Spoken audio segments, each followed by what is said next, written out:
I was out moving dirt with my 318 yesterday, and suddenly it started to stumble, it sputtered, and died. And I thought maybe it just ran out of gas, so I flicked it to reserve, started it up, it ran fine for a little bit, and then stumbled, sputtered, and died again. And then this happened.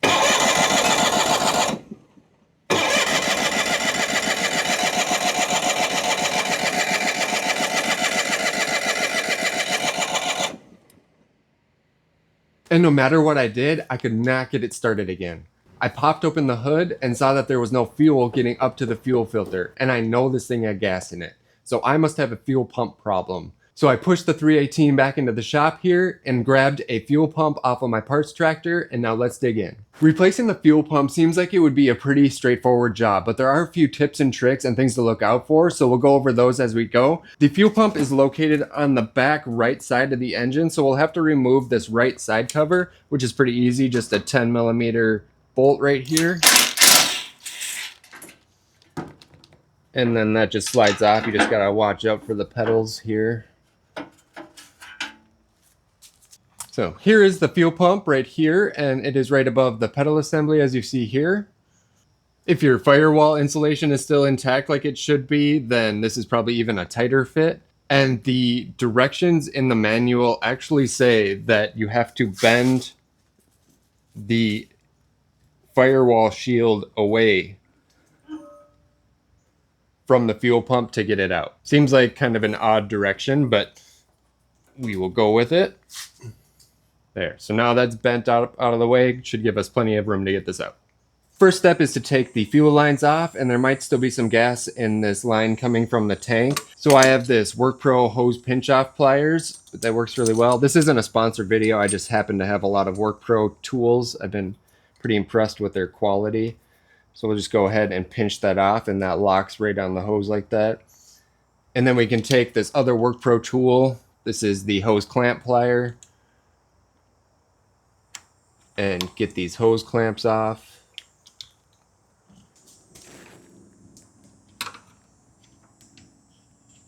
And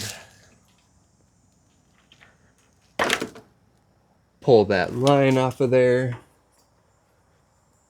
And now we can get to the other hose clamp.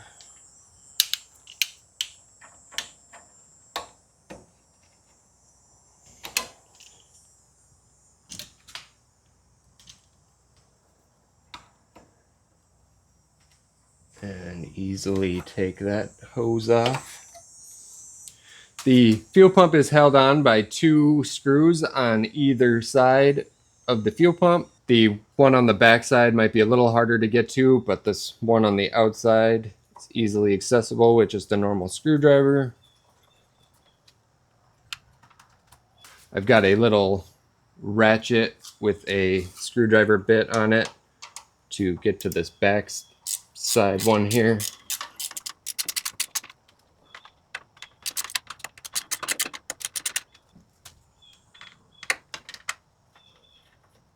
Maybe just a stubby screwdriver would work to get back here too.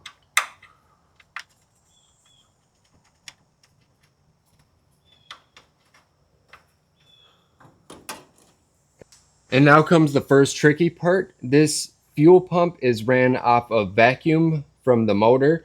So right now what's holding it on is the vacuum line coming from inside this cover. So we need to try and work that vacuum line out of its little hole just a little bit and get the fuel pump off with that hose sticking out of the hole, or else it's going to be very hard to get the new fuel pump onto that vacuum line. There's some debris caught up back there, so I'm going to try and get in there and brush some of that away before we disconnect it. And that is that line right there connected to that vacuum port on the pump. So now we need to try to get that hose off without shoving it back into the case here. If we end up shoving it off, we'll have to remove this side cover. So we're going to try to avoid that. But there is a clamp on this line that I cannot get to. So we might end up having to remove that side cover anyway. It is coming off though. So maybe we can actually use that clamp to hold the line out for right now. There we go. So we were able to get it off, and that line did stay out. And now the pumps that I have are a little bit different. This one is off of an older 316 Onan, but the spacing for the mounting screws and the spacing from the mounting screws to this port are the same, so I believe it'll work. I think it's worth a shot at least. So now we are going to try to pull this hose out because it slipped back a little bit and try to get that clamp on the outside of the hole. If you can see that there is that little finger from the clamp on the outside of the hole, and hopefully I can use that to push against to get this new fuel pump on here. So I'm going to use a screwdriver to hold the hose in place.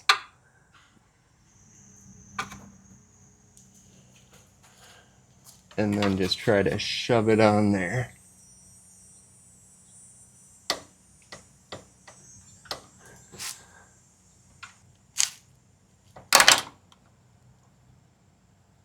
All right, that's slipped a little bit there, but got it back.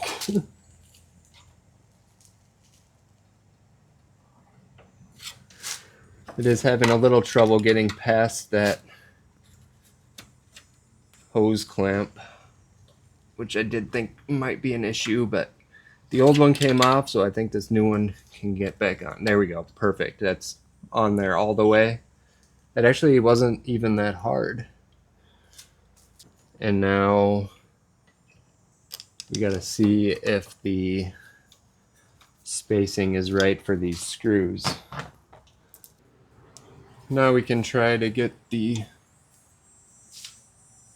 other screw into place. I'm just gonna, yeah, it looks like it's gonna line up good. Try not to block your view.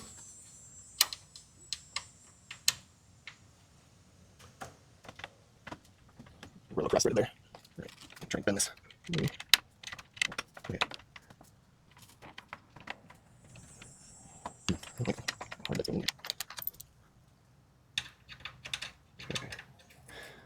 All right, I'm gonna try to get the inside screw in first, since it is a little bit harder to get into. It might be nice to be able to move the filter around a little more, or the pump around a little more.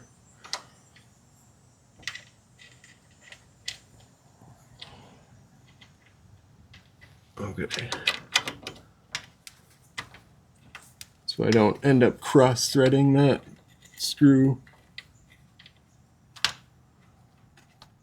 Okay, I think we're...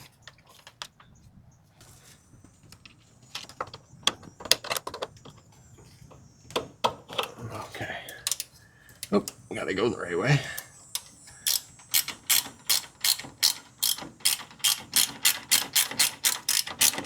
Yeah, we're in there. Nice. Okay. Now before I get that tightened all the way, we'll get this outside screw started. Wherever that needs to go. Perfect.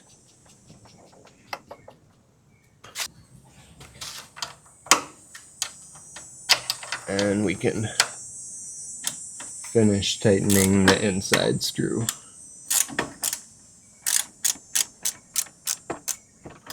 All right, that should be good. I probably should have flushed out this pump a little bit. I'm just looking in there. Looks like it's got some garbage in the lines. There we go. I just flushed it out with some carb cleaner quick. Hopefully that'll be good enough. Probably should have thought of that before I put this in here. But at least I know the carb cleaner was going all the way through, so it's not plugged up. All right, now we can get our lines back on. We will start with the feed line. It says in and out on the pump itself. So there is our line going in.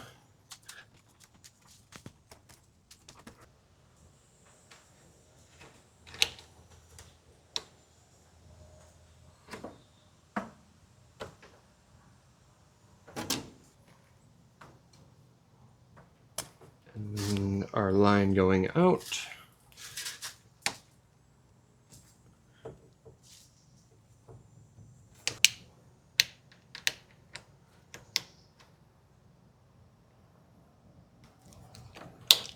And now I can disconnect the pinch off plier.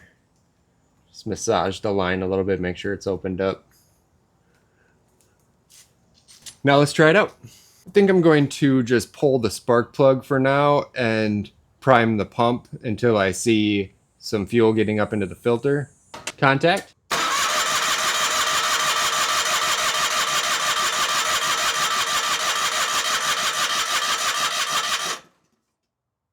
And there you go. I hope you could see there was plenty of fuel pumping up into that filter now, so that seemed to be the fix. I got that shield all bent back into place, so all that's left to do is put the side cover back on, and this job is done. And if you liked this video and you want some more maintenance about the 318, I've got a playlist for you right here. And as always, if you learned something, please hit that like button, and if you don't want to miss any of my videos, I would really appreciate if you would subscribe, and I look forward to seeing you on the next one. All right.